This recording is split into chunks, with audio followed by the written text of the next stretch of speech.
Hi, it's Hello. Nat, and welcome to the Wellbeing Within Lockdown interview series. I'm Nat Ferrier, and joining me today is Melanie Lillis, mind body coach. Hi, lovely. Hello. Who's going to be talking to us about how to reduce overeating during quarantine and create a healthy relationship with food. Welcome, darling. Thank you so much for having me. Very excited to be here in this crazy time. Obviously, it's really important for us to connect and share and help each other out. So I'm really grateful to be able to be on with you. Thank you. Yeah, really grateful for you sharing your wisdom. So thank you. Thank you for being here. No worries. Cool. So did you want to tell us a little bit more about you and your background, what you do and who you work with?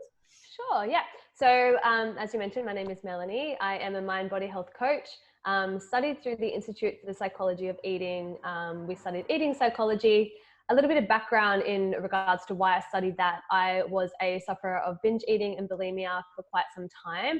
Really struggled with body image, really had a toxic relationship with food. Just struggled with hating the skin that I was in. I studied a Bachelor of Physical and Health Education as well as a certificate in nutritional therapy. So I had all those under my belt, but I was just missing that key component of psychology. I was an elite athlete. I represented Australia in 6 different world titles as a sport aerobics athlete. And just being an athlete and having so much pressure on how I looked, the weight that I was, as well as just society challenges, of course, with social media and everything like that.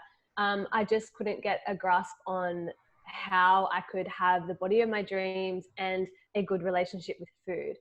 And it was through this, really hard time of having this eating disorder that I decided in recovery that I was going to make it my life's mission to help women achieve the same sense of freedom that I eventually was able to achieve. I think that there is a ridiculous number of women and men out there who are suffering with an eating disorder. I think it's such a hard thing to be able to overcome. But luckily enough, I was able to do it. I learned so many strategies and amazing practices that a lot of people aren't teaching.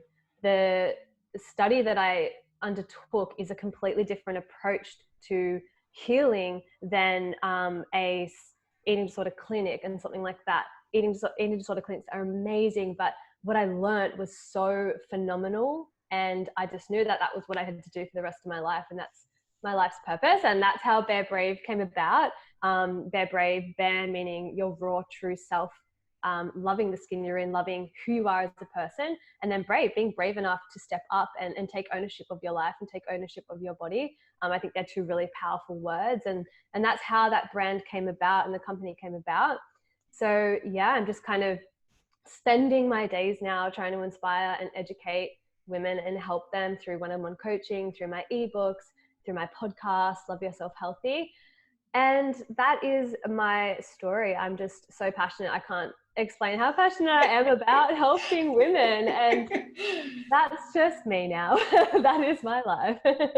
That's beautiful. That's amazing. I love you. Like, I'm really feeling you like the whole way through that. Tell me, audience, if like, feel free to comment if this was the same for you. Like, I'm just feeling the energy lifting with all this authenticity and passion and high vibe, beautiful energy. So thank you so much for That's being so kind. Yeah, and it's an amazing journey that you've been on, like professionally from your athletic background and then the professional background. So really great to have you here. I really appreciate it. Yeah. And so I think you have a lot of insight and a lot of expertise around, because there's a lot going on right now as people are at home in the middle of lockdown that would fall in the domain of the eating psychology category, or things that have been changing since everyone's at home in lockdown. Can you tell us a little bit more about what you're seeing with your market or with people in general as you're looking through your lens at what's going on right now? Yeah, for sure. So there's obviously so many challenges right now with social isolation. And I think one of the biggest challenges that I'm seeing is that everyone's routines have been absolutely flipped upside down, regardless of whether you're still going to work or whether you have lost your job. not only are we spending more time at home, but like we're socially isolating. We're not seeing our friends. We're getting that sense of loneliness. The fridge is literally at our disposal 24/7. And I think this whole sense of uncertainty, regardless of whether you're still working or not, when's life going to go back to normal? When can I go see my family? When can I do this, do that? It's so uncertain. And I think for a lot of people, it's creating a lot of anxiety, a lot of stress. And what happens is that's a pain point for our body. And we are pleasure-seeking animals. We seek pleasure and avoid pain. And I'm going to refer to food specifically with this. When the body senses a disbalance in pleasure, it senses a little bit more pain, which is that uncertainty, anxiety, and stress, it will want to balance it out. It wants more pleasure. And the easiest thing for us to do is reach for that food. And that's why you see if someone has a breakup or someone's on their period and they're a little bit more emotional, and whatever we go through, we reach for those pleasurable foods, those sugary kind of foods, to be able to balance out our body. And that's just not because we've lost our willpower and we're like, oh, I don't care anymore. I'm feeling anxious and stressed. I'm going to go have a whole tub of ice cream. That is literally a chemical imbalance that happens in our body. It senses, okay, we're lacking in this pleasure. We need to balance that out. What's the easiest thing we can do to reach for pleasure? Food. I know food is a really pleasurable experience. So they see the fridge and they think, okay, that's going to make me feel better. And that's probably the biggest thing I'm seeing in isolation with a lot of people, is that they're like, Mel, I can't stop opening the fridge and going to the fridge. And that's what happens with boredom as well. Boredom is not a pleasurable experience. It's a boring experience. It's not a good emotion to have, right? And yes. So we seek something that's going to stimulate our brain and stimulate that pleasure sense. And so I think that's one of the biggest things in isolation, is that we have so much uncertainty. We're pleasure-seeking animals. We know that this is going to be the easiest thing for us to reach for, because it's a really comfort food.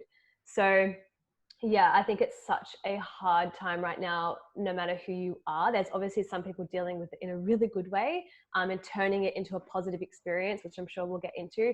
But then there are these people who are struggling. And when it comes to food in particular, they're like, I don't know what's going on. Like, how can I overcome this? And that's what it is. It's just that our body is so flipped upside down right now. Our brains are like, what is happening? How can I balance this out? I know what to do. I'm just going to go straight to that fridge. So that's probably yes. The biggest thing that I'm seeing. And I guess the biggest complaint right now with clients, how do I stop going to the fridge? Yeah. And I imagine there's quite a lot of, guilt and shame coming up around that. But at the same time, like, this is a legitimate coping mechanism of, as you're saying, us trying to find a way to balance what is essentially becoming also a psychological, when it's also a physical imbalance, like trying to boost our mood. And then how does one do that in a healthy way? Yeah, and I think that's why I was so excited to come on and talk about this, because we get so down on ourselves and we do feel guilty. And I think those senses of shame and, oh, I've got no willpower and I just have no control around food. It's so important to understand why things are happening, to be like, oh, okay, I'm not just a willpower weakling. I do have control, but I'm lacking in pleasure. That's what my body is going for. And then it's about understanding that and thinking, okay, how can I compensate for that? What can I do instead of that? So I think it's just so important to be educated on it and to understand that it's okay, this is going to happen. But then, what are the strategies I can put in place to overcome that? Yeah. Cool. Good perspective. Yeah. Did you want to tell us a little bit more about what strategies that you're starting to talk to them about with dealing with that right now? Yeah, definitely. So I guess when it comes to, I want to talk about, I guess, the main thing that I would do, and then I can kind of break it down a little bit more. But any client, regardless of whether we're in isolation, regardless of whether we're in normal life, routine is probably one of the most important things. Our bodies like routine, they like consistency.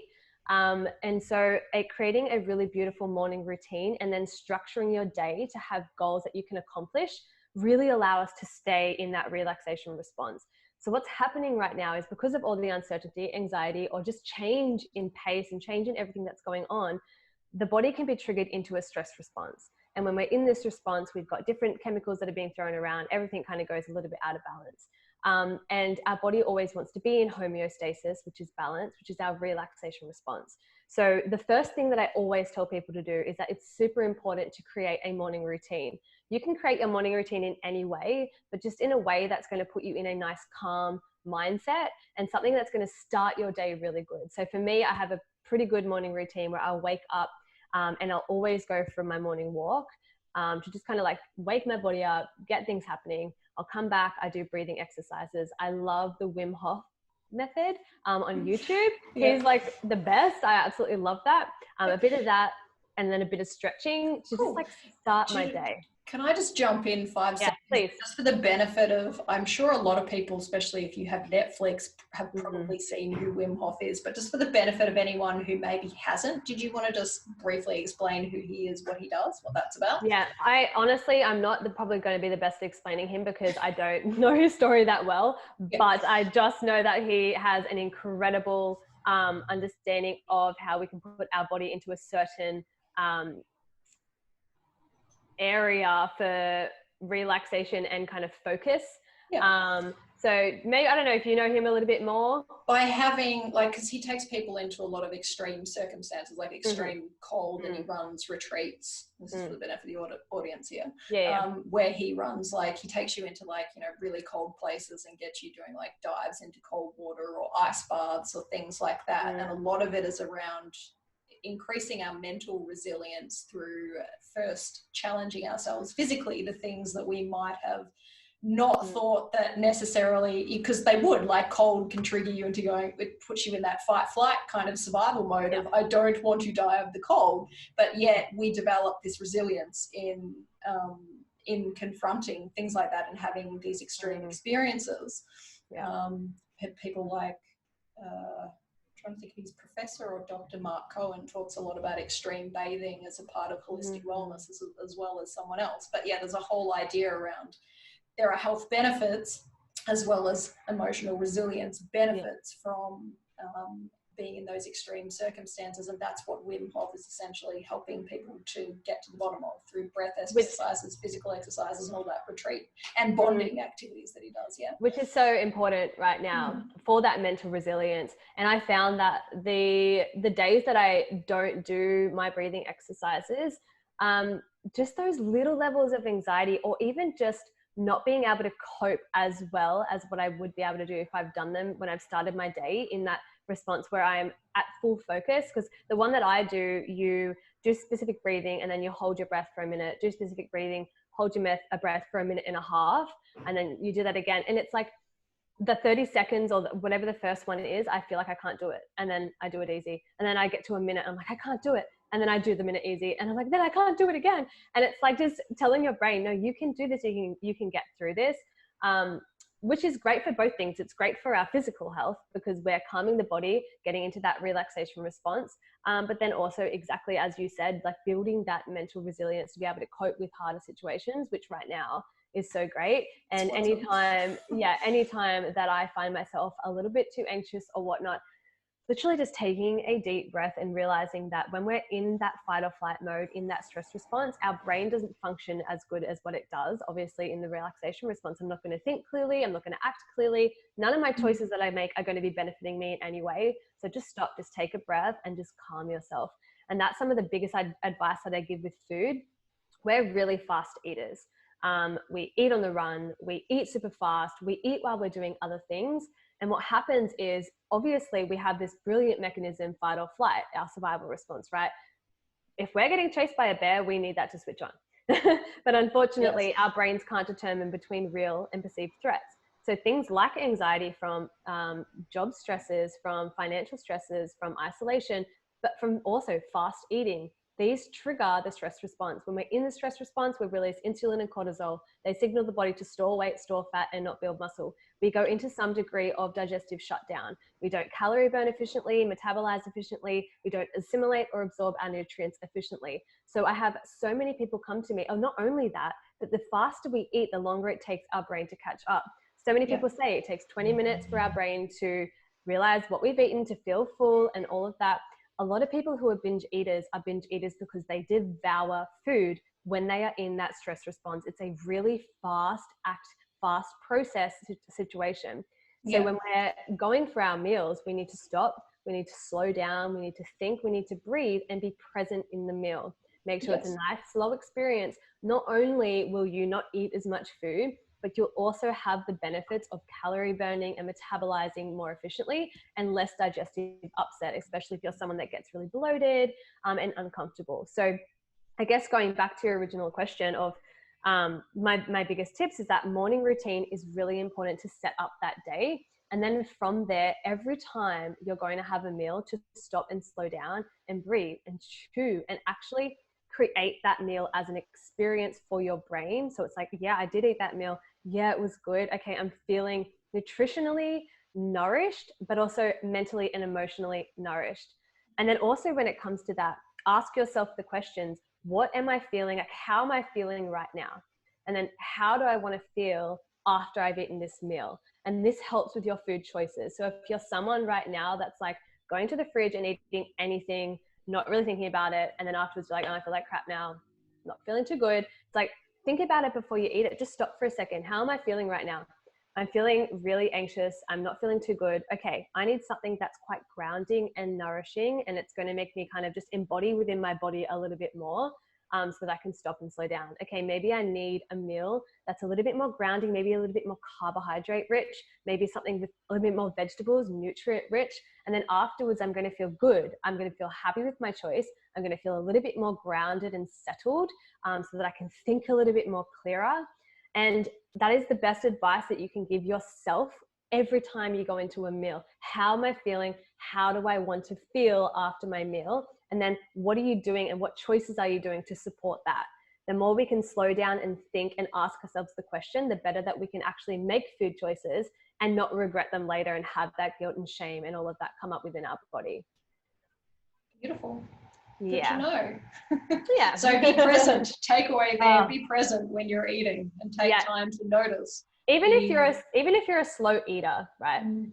Think about this, like you're sitting down on the couch and you're watching Netflix and you've got a bag of chips and you're eating them, and then you're like, shit, I just ate a whole packet of chips. How did that even happen? And it's because your brain isn't even focused on what you're doing, and it misses that key phase of I'm eating. It literally doesn't even think that you're eating. And then you're like, oh, I just ate. I'm not even full. Like, what even just happened then?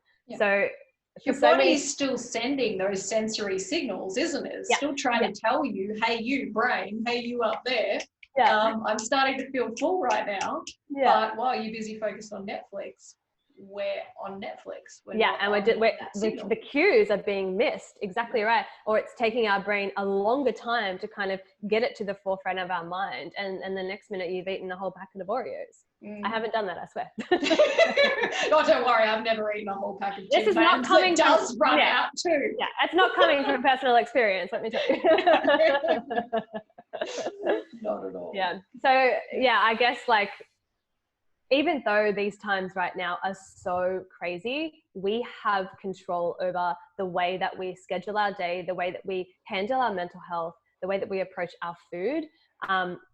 I know that if you are really anxiety driven right now, honestly, sometimes you almost you don't want to, but you almost want to stay in that phase. You're like, I don't even care. I'm anxious. This is how I'm feeling. I don't care about doing meditation. Like, that's not even appealing to me. And it's about thinking, okay, set goals every day. How do you want to feel? What's going to help me in this moment? If I'm feeling super anxious, instead of turning to food, what? Oh, I'm still there. We're just frozen for a sec. We approach every situation, the way we react and respond. And it's so important to know that and remind yourself of that every day. If you've lost your job, if you're financially struggling, that's so hard. But you have a choice every day to be like, these suck and they're out of my control. But then what's in my control? What's in my control is what I'm choosing to eat and how I want it to nourish me and how I want to feel. What's in my control is how I schedule my day to make the best out of a really shitty situation. What's in my control is doing strategies that are going to keep me in this relaxation response, because I know when I'm up here in that stress response, nothing is being benefited. Literally nothing is benefited. There's no benefit from me feeling anxious. So I need to just be like, okay, how can I calm myself? What's good for me? What can I do? What hobbies can I start doing? I started painting the other day. I'm not a painter. They're really really bad. I actually put the first one up on Instagram and I was like, this is really cool. And then I looked at it, I was like, wow, that's so bad. Let's take that down.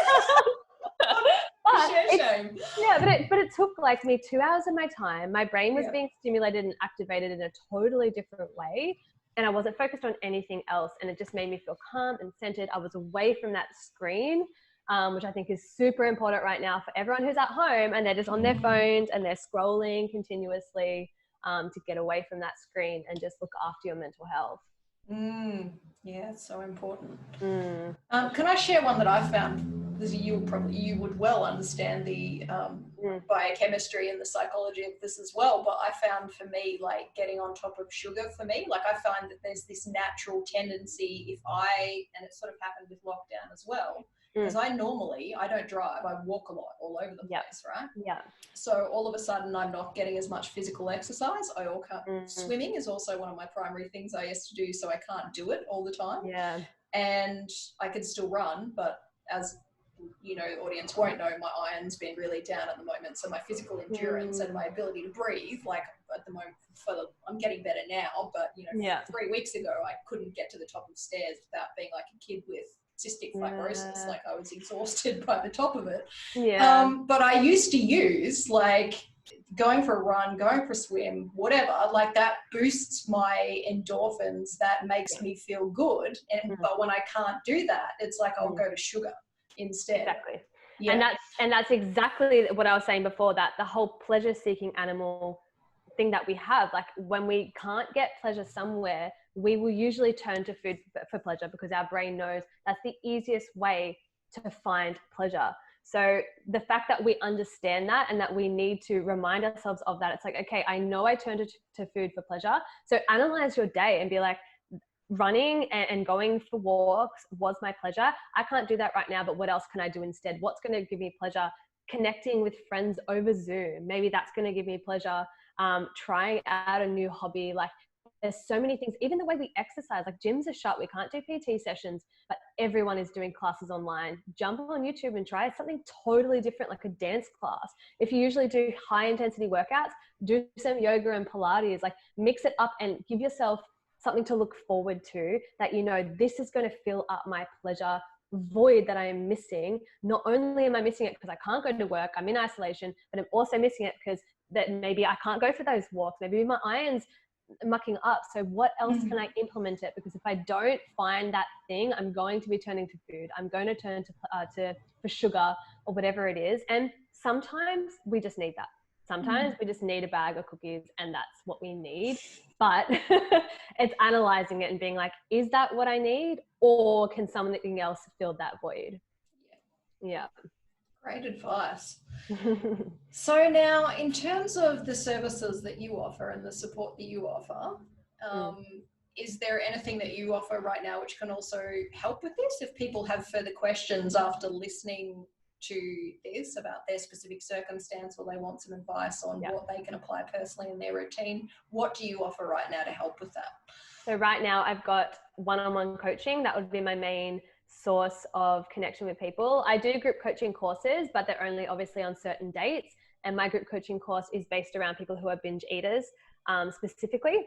But at the moment I'm doing one-on-one coaching for anyone who either wants to heal their relationship with food, heal their relationship with their body, or struggles just with any kind of disordered eating pattern. So one-on-one coaching, if you would like to do that with me, the way it works is that we jump on a call, I find out everything about you, and then I create you a personalized program with specific strategies to obviously what you're struggling with. We check in, we see how you're going, and obviously we go from there. So if you're interested in that, you can just email me. I'll put all the information down, but it's hello@barexbrave.com, hello@barexbrave.com. Or just go to my Instagram, barexbrave, and you can just see kind of everything that I kind of am about, or you can just DM me over there. But that's my main thing right now, one-on-one coaching, which I love. Like I love nothing more than just helping people and connecting and being like, yes, I totally know what you're going through. I've been there.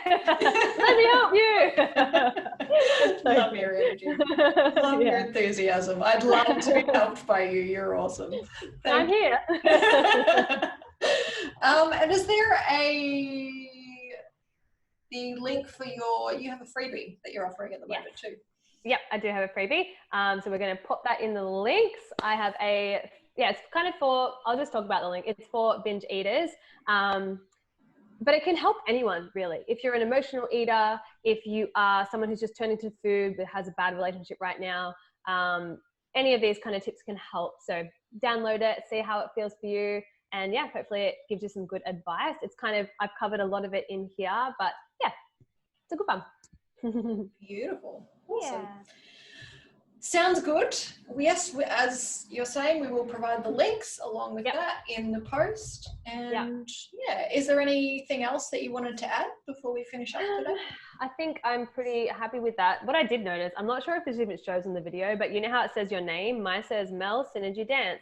My name is Melanie Lillis if you want to find me on Instagram. I just teach some dance classes online at the moment, which is really fun. That's why it's up there. That's all I have to add. Cool. It's funny how that's not adding on all the calls, but for some reason on this one today that just came on. So I just saw it. I saw it just then. I was like, I should have probably changed my name. Oh well, doesn't matter. Whatever. But no, I think the only other thing that I would add is just just for people to understand that we are so all in this together, and isolation sucks, and we're so lucky in Australia to have not really gone into full lockdown and still have things available to us. But in saying that, that's not to downgrade the fact that people are probably really struggling right now. And just to know that you're not alone. Thank you, Nat, for creating these where we can help and give advice and hopefully inspire or motivate someone who is struggling. But just reach out. Like, I am always here if someone just wants to chat. I don't need your money. Just come and chat with me, and I'm more than happy to help you, because I think that there's nothing more important than connecting right now and knowing that there is support out there. And it's totally fine to feel the way you're feeling, but there are strategies to just help make the situation better than worse. Totally. Yeah. Thank you so much for being here today and being willing to share you with us. Thank you, It's been great. Yeah, no worries. It's been fun. And thank you, audience, so much for coming and joining us. If you have any questions or there's a particular aha moment that you feel comfortable to share, do feel free to pop them in the comments. And like we said, the links will be provided along with this, and you can feel free to connect as you need to. Yay! Thanks for watching. Thank you. Thanks, Nat. Look forward to connecting soon, and thanks again for being here. Thank you so much. I appreciate it.